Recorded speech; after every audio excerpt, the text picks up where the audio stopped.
I am the Tofu Golem. Please enjoy the video. You start by saving the person's phone number in your phone's address book with the full international format, because WhatsApp only reads numbers from the system contacts. Once done, make sure WhatsApp is installed and has contacts permission.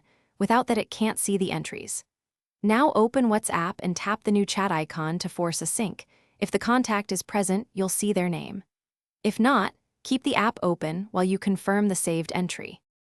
Next, you verify the link between the phone book entry and WhatsApp. On Android, save the number to the device or Google account and confirm the Contacts app shows it.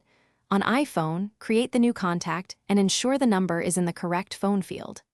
Once saved, return to WhatsApp and reopen the new chat list so WhatsApp can rescan system contacts.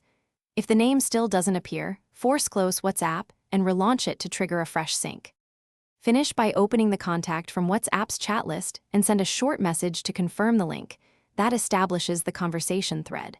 Make sure the other person has an active WhatsApp account. WhatsApp won't show users who don't have the app. If problems occur, the single most useful check is the number format and contacts permission. Correct the saved number to include plus country code and restart the app. If that fails, restart your phone, clear cache on Android, or reinstall WhatsApp to reset syncing. Thanks for watching. Consider subscribing if we helped you today.